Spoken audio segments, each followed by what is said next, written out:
So, inumin natin. Okay. Sayang.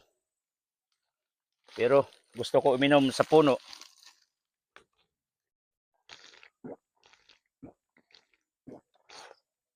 Ang sarap.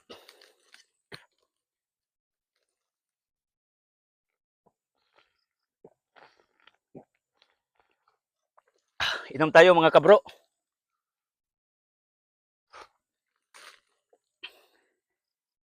Alam ko hindi nyo naranasan ng ganito sa buhay nyo. In the first place, wala naman kayong tinanim. Yung nakamansa, itong bunot. Pero yung duga, hindi. So, ganito. Gusto ko lang mag-exhibition ba minsan kasi doon naman ang maganda eh. So, inom pa tayo. Anong gagawin natin? Dito tayo kakain if hindi ito mahulog. Tingnan nyo. Wow.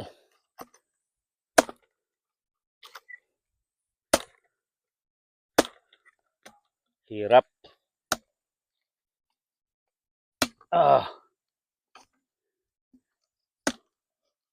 Di ba? Ang dali lang sana kakain dito at iinom. Pero anong ginawa ko? Pinahirapan kong sarili ko. Kasi totoo naman yan eh. Ang buhay ay ordinaryo lang, simple lang. Pero marami sa inyo gustong gawing komplikado. Ano bang nangyari sa sundang ito? Kasi kang Gerard to eh. Okay. Ito na. Okay. Iyaan mo na lang. Kasi gusto ko magmukbang dito sa puno. Ang sarap. Kita nyo?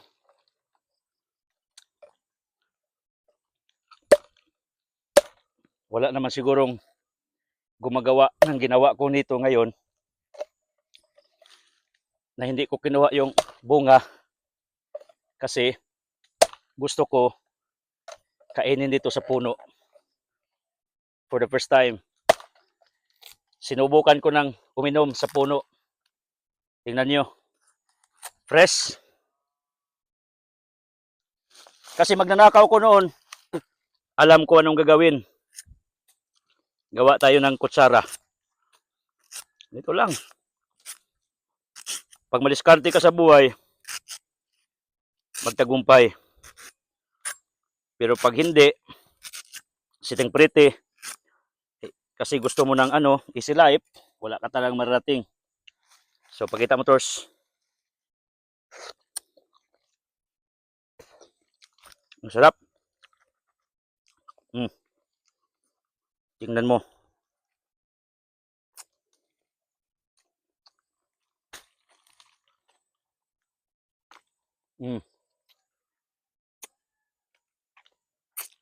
Ito yung mukbang sa puno.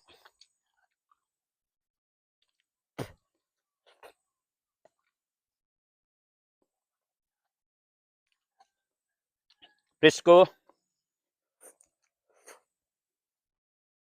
Masarap. Wow.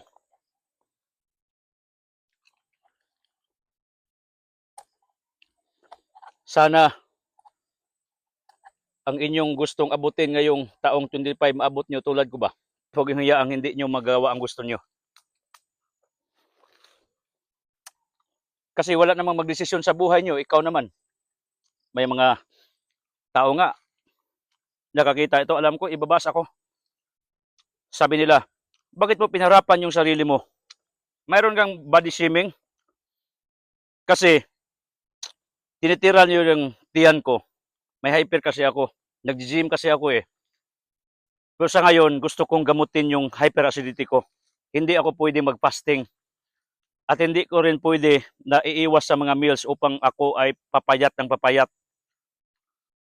Pero yung tiningnan ko yung mga nag-body shame sa akin, nakalock yung profile. Ano nangyari? Kasi nagagalit ako pag ganyan kasi it's bullying. May batas tayo dyan, anti-bullying. Pwede yan ikiha kung patulan mo. Sinabi ko, kahit malaking tiyan ko, hindi naman gaano kalaki siguro, katamtaman kasi marami pang mas malaking tiyan sa akin. Yung ko pugi naman, guwapo naman. Sigurado ikaw pangit ka kasi nagtatago ka sa Facebook mo. Kasi may mga tao talagang hindi mo naman inaano pero bibirahan ka talaga. Banatan ka. I-public shaming ka. Kaya sa ginawa ko ito, alam ko, ibabas ko ninyo. Pero, my point goes this way. Ayaw lagi pabuot na ng silingan ninyo, maniwala ka. Inggit na sila nimo. Ginawa ko to kasi today is my 3rd anniversary, mansari rather, of being a content creator or vlogger. Ikatlo ng buwan. Since October 3, si Tura yung unang nag-shoot sa akin yung videographer ko. Naalala mo motors, doon sa baba. Nagtanim tayo ng lubi. October 3 yun.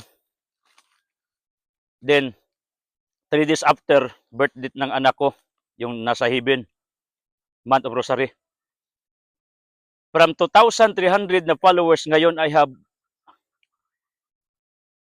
more or less 23,000 na. Running to 23,000 after 3 months. Mayroon akong video na million. May nga nag-viral nga. Ang dami. Mayroong 700,000. Tag 100,000 and many more. Yung reach natin umabot na ng millions. Yun ang nangyari. So, ginawa ko to, wala akong pake. Anong sabihin ng mga bashers ko? Bakit pinirapan ko sarili ko? Kasi gusto kong ipahawatig sa inyo sa taong ito. Lamang at magtagumpay yung mga taong hindi nakikinig sa kanilang mga kapitbahay, yung mga taos kapaligiran. Pakinggan mong sarili mo. Sundin mong gusto mo. Hindi ang gusto ng iba. Live according to you, not according to your neighbors and their opinions. Kasi, at the end of the day, wala naman talagang mag-decide sa buhay mo, kundi ikaw lang. So, kahit pahirapan mo sarili mo, kung ginusto mo yun, kung yan ang paraan upang magtagumpay ka, then do it. Without considering the other people around you. Yan. So, anong gagawin natin? Kunin natin ito kasi wala na. Ubus na. At yung isa, i-preserve natin. Nung gagawin natin ito, dito rin ito sa puno. So, ngayon, ipakita ko sa inyo yung resort ko sa taas. Kasi daan ito, kalsada. Tingnan nyo. Papunta na rito ang ating operasyon sa cleaning. Kasi dalawa ng ating grass cutter may nagbigay, si Peregrina. Diyan, kalsada to, padong sa baba. Papunta doon sa compound namin sa baba. Meron kong kawayan dyan. May tubig dyan sa baba. Marami dyan kamote. Dyan. At doon, kung tingnan nyo, doon ang resort. Yun nga ang kapatid ko galing Cebu. So, anong ginawa yan? Nag-live yan. Doon. At saka, doon maraming tanim. Libot Motors. Maraming tanim. Dito daan. Kalsada to. Ito, Harikators. Kalsada. Dito maraming avocado, maraming mangga, at kung pupunta ka doon sa kabila, doon ang ating more than hektarya na hindi pala taniman kasi hindi nga madali mag-farming Ito, lansones. Tingnan nyo. Wow. Lansones to. Ito naman ay mangga. May bungang nangka Pakita natin. Dito ko iin yung ating video ngayon. Wow, malaking bunga. Tingnan nyo. Ito ang nangyari pag mayroon ka talagang tanim. Ang ganda. Hinog na tors. Papa, tingnan nyo. Sana sa ginawa kong pag-abot ko sa bunga ng nangka, maabot nyo sana mga pangarap nyo. At sa nakita nyong bunga, mamumunga talaga ang inyong mga buhay. Yan ang dasal ko sa inyo. Tingnan nyo dito muna. Wow. Doon nga eh. Daming tanim doon. Ito. Ang daming tanim. Ang daming tanim. Pagpalain kayo ng may kapal. So yun lang mga kabro. Salamat sa inyong panonood. Tandaan nyo, kasi isa akong servant of God. Lahat ng nanonood, nakikinig sa aking contents, mayroong himala.